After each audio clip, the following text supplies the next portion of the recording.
BrightRock believes that with every change in life comes opportunity. The World Economic Forum puts change, its challenges, and its opportunities on a global stage. This World Economic Forum special edition Biz News podcast is illuminated by BrightRock, the first ever needs-match life insurance that changes as your life changes. So here we are on location in Davos, Mike Appel and yours truly, Alec Hogg, with our A+ show.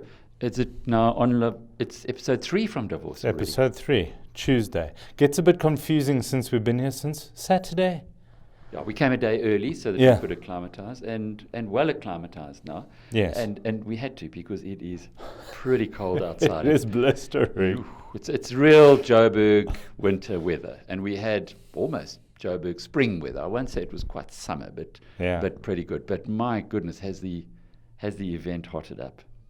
Yes. I've had my hands busy this morning speaking to a South African who's making and has for a long time made waves and carried the flag very high in his position as the president of the World Farmers Organization.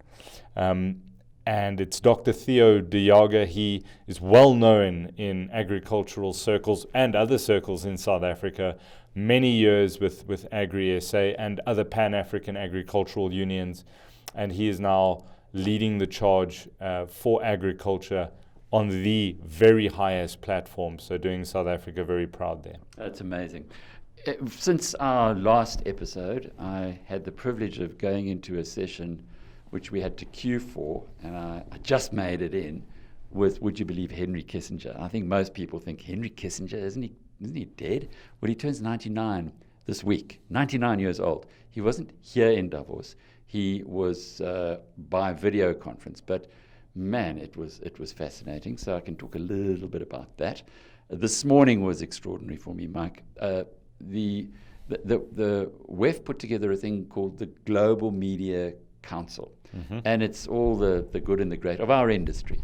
And I went along to that this morning. I was blown away again. It's all off the record, but it shapes your understanding of what's happening in the world. For instance, imagine having an off-the-record discussion with the managing director of the International Monetary Fund, picking questions you want to. She was talking openly.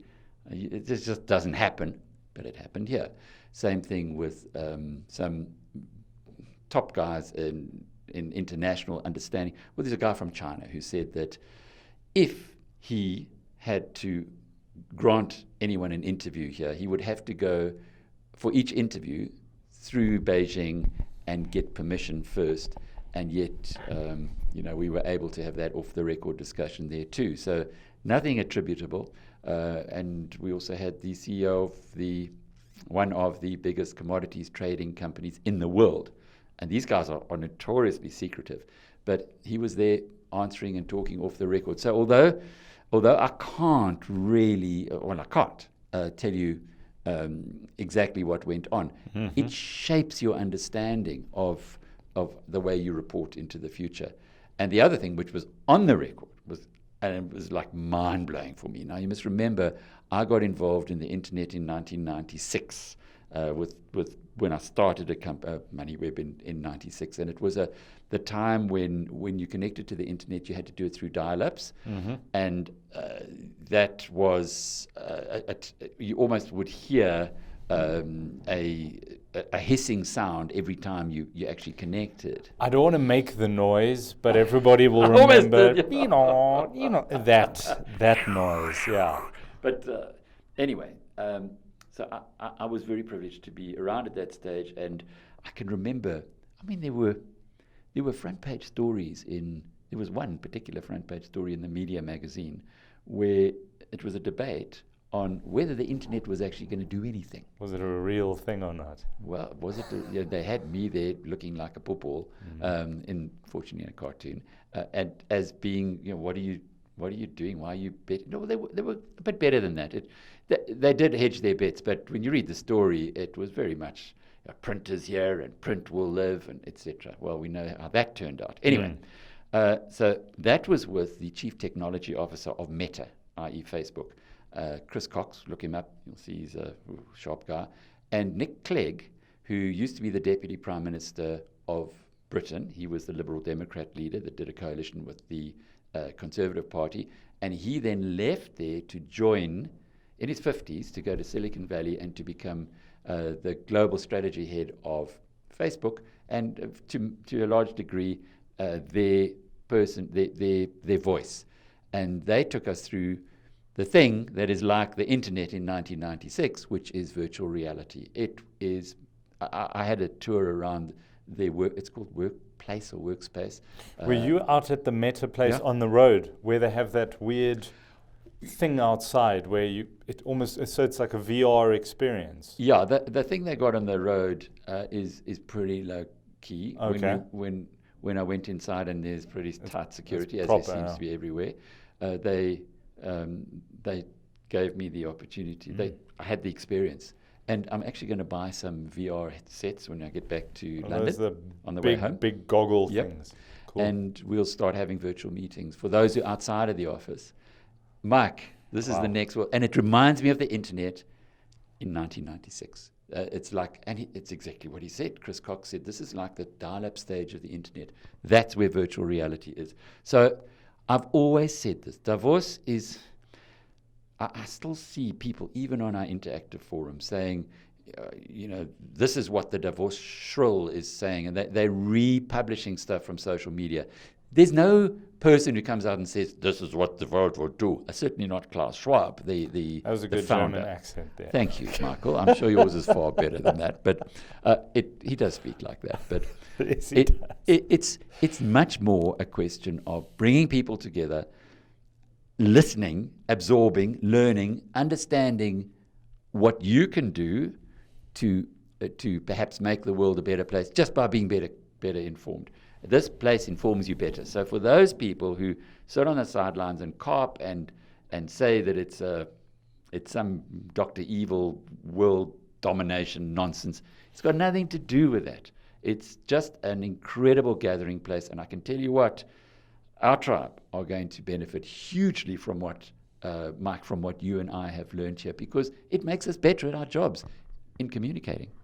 Alec, to this point of the criticism that is leveled at the World Economic Forum and even us being here in Davos, Dr. Diogo was telling me how he's copping a lot of flack for being here. And his answer to the critics is, if you are sitting in the position as the president of the World Farmers Organization, or you're in media, or you're in an NGO, or you're in finance, you need to do your best to influence policy. Now, from his position, he needs to get the side of farmers and organized agriculture, they need to get a seat at the table. The only way to do that is to be able to, only way to influence policy and get a seat at the table is to go where policymakers and world decision makers go. And he said, it just happens to be the World Economic Forum. So his pushback is, how do you expect us, our main goal is to influence policy, to advocate for farmers. How are we supposed to do that if we can't get access to the decision makers in the world? They are here, ergo we are here. Yeah, I mean, I think it's just not even a subject really worth discussing, but it does irritate me when I see on our own forums that we have our own people who actually should know better making these kind of silly statements. Okay, so let's get into what Dr. Theo had to say today, because what is interesting is how we bumped into him. You can hear an Afrikaans accent. It's like it's like a match in the dark. And we were sitting at a lovely restaurant. No, not lovely. Come on. Okay. Wooden benches, wooden table, pile on the chips, and yes, Michael can pile on the chips. But he exercises. It's only because I have to walk further than you do, Alec. And just to my left ear, I heard the distinct South African Afrikaans accent, and I immediately turned, and it just so happened that it was a gentleman that when I just started my career, 2005, 2006, I got an invite from Dr. Theo Diogo when he was involved in Agri-SA to travel to Limpopo to go look at some horrendous failed land claims that had taken place there, the Sapico tea farm being one of them, but also looking at the successes of joint ventures between white and black farmers and the sharing of knowledge, skills, capital, and resources. So it's amazing that you bump into him. How many years later? 18? Oh, no. So many years later, I bump into Dr. Theodore Yaga. Almost 18, 17. I Yeah. had more time to calculate. And I asked him this morning, it'll be up on our Biz News TV channel on YouTube a little bit later, about the intersect between the global food crisis. He says unequivocally, we are in the midst of a global food crisis. What's happening in Ukraine and what's the oil and gas crisis in terms of Russia and the world weaning itself off that. Global supply chains from COVID still, the world's still trying to get over that, pushing up diesel and fertilizer prices, and how the world is trying to keep up. And it was the head of the World Food Program, and Theo actually quoted him saying, at the moment we're complaining about the price of food, soon we're going to complain about the availability of food. And we spoke about 40 million tons of grain stuck at the port of Odessa. Ukraine, when it's not in a state of war, can feed 400 million people. There is at least 85% of grains from Egypt, just one example, comes from Ukraine. 85% of the grains that go to Egypt comes from Ukraine. But don't forget that Ukraine and Russia together make up 30% of the grains that cross borders. One third of the grains that cross the world. That now has to come from somewhere else. So, just as an aside, in the conversation we were having this morning, Egypt is in deep trouble, and they are putting together with the G20 countries a forum in the next couple of days, or certainly the next couple of weeks, where they're going to discuss ways of getting around this. Now, whether Russia gets invited or not, I guess is questionable. But it's interesting, on our own continent, there's Egypt, which has been flourishing, gone past South Africa in GDP terms, which is now, because it is vulnerable, it doesn't have the food security that we fortunately have in South Africa, they now are having to do emergency measures, which supports, again, what Dr. Theo was saying. I asked him about how South Africa can leverage what is an unfortunate situation, but how best can South Africa leverage it? And you know about the commodity boom and how that's working in our favor. I asked about the export opportunities, and he said, unfortunately, it's such a complicated process, the export market, that to get table grapes, to maintain the cold storage facilities and the cold storage chain, to be able to keep food at that quality that is required for the export market. It gets to a particular port, it has to travel by road, it sits there and it spoils. And he's saying that there are a lot of export farmers who've changed. They've completely dropped the product that they were producing, and they're trying to go for something else that has a longer lifespan. Like table grapes, doesn't work. Gets stuck at the export market. You are still tuned in to the World Economic Forum's special edition Biz News podcast, illuminated by BrightRock, the first ever needs-matched life insurance that changes as your life changes. So interesting this, because we, in some of the conversations we had on the commodities area, we're now seeing that sanctions mean it's not just if Putin were tomorrow to declare peace, if he withdrew all of the Russian forces, because the sanctions are in there, the rest of the world will not buy Russian products for a long time. And so my question to the commodity guy was, what about coal? And he said, with coal, he can see the demand continuing for years and years. So people are looking at the South African improvement. Remember, coal is our biggest export earner. Many people mistakenly think that it's platinum, but it's actually coal. And they're looking at the South African coal market and saying, it's done so well over the past few months, this can't continue. Well, the truth now is it can continue, and as much coal that South Africa can produce, or indeed get to the blooming harbour. And here's your problem again with table grapes. If we were to get Transnet right if we could rail this coal through Richards Bay Coal Terminal, the benefit to the country would be immeasurably greater. Anybody who lives near Richards Bay knows there are lines and lines of trucks waiting outside of the port to actually get in, carrying coal that goes into the ships to come up to Europe, where we are at the moment. This is an interesting time. You don't want to benefit from somebody else's misfortunes, No. but South Africa is incredibly well positioned, given what is happening with the sanctions on Russia, and that they are not going to be easily reversed, even were the war to end now. And it certainly shows no signs of doing that. The Ukrainians say it'll only end when they've got all the Russians out of their territory, and even then they have to have a peace conference of some sort. So I think the most spectacular, stupid decision ever was Anglo-American offloading its coal assets into Tungela in South Africa at the time that it did. Had it held on for another 3 months, that division would have transformed the whole of Anglo-American, but who was to know?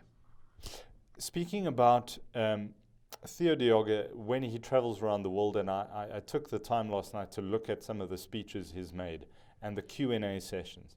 A lot of questions around expropriation without compensation in South Africa specific, and about the security situation on farms, the very brutal, terrible farm attacks that take place. And it is despite these challenges that agriculture continues to do well in South Africa against all these challenges. You juxtapose that to what is happening, and this is the tenacity and the courage of farmers in general. And in Ukraine, they are strapping on bulletproof vests to go and plow their fields. And he said he traveled to the border to meet the men, can't come out and chat to him. So the wives came and spoke to him. They crossed the border and met with him. And that's where he gets this first-hand experience of them strapping on bulletproof vests to plant crop. They expect a harvest of 30 million tons, which is a far cry. It's still something in a state of war, but it's a far cry from the 144 million that they usually comes from Ukraine. But how's that for spirit and courage to continue plowing when artillery could be landing on your head? It's extraordinary. The courage of the Ukrainian people has come through here very, very strongly. Their economy is down 35%, according to the IMF. So imagine 1/3 of your economy wiped out. Russia down, according to the IMF, 11%. But something else that really struck with me today in the conversation on the global economy. This is no more time for political correctness. The chickens have really come home to roost. And it's a little bit like the wokey approach of, I'm offended by the way you've spoken to me. The time to get offended is when you have a tank driving through the main road of your village. And it's these stark changes. A lot of the messaging that came through today, or the conversation today, was, yes, we need energy transition. We need to go away from carbon-heavy coal, products like coal, to wind and sun. But we need it needs to be a transition, not an overnight jump. Mm-hmm. And that message has come to the world in a big way. There's a lot of concern that the energy prices are going to lead to social unrest in countries which don't know how to deal with change. Here we're looking at South Africa.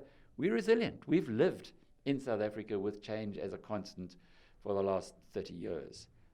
They haven't done that in Europe. For them, the euro kind of carries along. Even in the United States, the dollar is pretty steady. We know the volatility of the rand. We know the volatility of our economy. We know that when America sneezes, we get pneumonia. And those things haven't killed us. They've made us stronger. And suddenly we're in a situation now where people are looking at South Africa and saying, oh, that's interesting. You're getting your governance right. You're starting to tackle corruption. You've got these commodities that the rest of the world needs and is going to want for a long, long time. Maybe it's not such a bad place to be looking at investing. It's early days. And it's quite sad, actually, that we don't have a big South African delegation here. But again, it's early days. I'm hoping that in January, and I'm sure from what we heard from the minister when you interviewed her, Mike, she was saying that SA will be here in full force in January. Well, from what we've learned this time round in Davos, there's going to be great demand for meetings with Cyril and co. Around about that time. It's interesting, hey? The American lady we met yesterday, Erin Fitzgerald, she was saying how many South Africans she's met here. Where are they all hiding? They certainly weren't part of the delegation. They're expats. They're like Elon Musk's, hiding around, looking after other. But South Africans have done well globally, and they have within companies gone. I think I told the story to you, Mike, about Adam Solomon and Liquid Chefs. Now, Liquid Chefs is Davos, as you can imagine, is a lot about parties as well, the entertainment. Liquid Chefs, Adam is a South African based in London. They are the dominant provider of catering services, hospitality services to companies in Davos. But he said this year they've got, I think, 8, all the big 8, the main ones. But usually they have a multiple of that. As we close off, Alec, you have a little anecdotal story of another South African who cropped into Mr. Kissinger's address yesterday. Who was that? Oh, man, wasn't that something? So there I am. Okay, and this is what happens in Davos. They've changed some of the sessions. So in the past, you could only book for sessions, and then people used to, with the inside maybe track, they would manage to book before the rest of us. And so the nicest ones you couldn't get in. What they've done this year is they've said it's an open session, but there are only 79 seats in the one that I was going in. So I went along there about 10 minutes before the event, and there was a long queue. I went and stood in the queue, and the guy in front of me said, "Do you think we're going to get in?" Well, he kept my place, and I went back, did a quick calculation. We were around number 70 in the queues, and we did make it. And as I walked in, I always head for the front row because you get a better look at what's going on, and it's also easier to video. And there wasn't a seat in the front row, but there was one in the second row. And as I sat down, I could look straight up at the screen of Henry Kissinger in front of me, this nice big screen. And there he was, to the left of him, pride of place, on this grand old statesman's study, because he was talking from his own study, was the picture of him and Nelson Mandela. When you come to a place like this, and we are less than 1/2% of the global economy, we are even smaller than that when it comes to the population of our country, and you see what Madiba, or how deep Madiba's heart is carried in people who are at the top echelon of the 7 billion people on this planet. You just got to know. I mean, there's Henry Kissinger showing off in his study and reminding himself that he was friendly with Nelson Mandela, who of course had his arm around him. A lovely picture, and one that actually just reminded me, we're a small country. We really, really box so much above our weight. And when you come to a global conference or global event like this, where you do have the power mongers of the world, it's a good reminder of that. Yeah, and it rubbishes the notion that I'm just one person. What influence could I possibly have? I think that's a good place to end, Alec. Yeah, and we can. And just a final point, Mark. Sorry, second place. You can have the final word. Is that in South Africa you can make a difference, and that's one of the great things. We serve our community in the global media group. The guys are talking about who they can join and how they can get the most exposure and that stuff. We're here to serve, and I think South Africans kind of get that. Is that if you serve, if you make a contribution, you get things back. The more you give away, the more you get, and we get that in our country. I don't know why. Ubuntu. We need this. We're a country with great need. Who knows why? But we get it. It's not always a case that people elsewhere in the world do. So that's one of those. I'm happy to be South African. Always have been, but even more so after visiting a place like this. Absolutely. Well, thank you for watching. Thank you for listening. We'll be back tomorrow. Thanks for tuning in to this World Economic Forum special edition Biz News podcast illuminated by BrightRock, the first ever needs-match life insurance that changes as your life changes.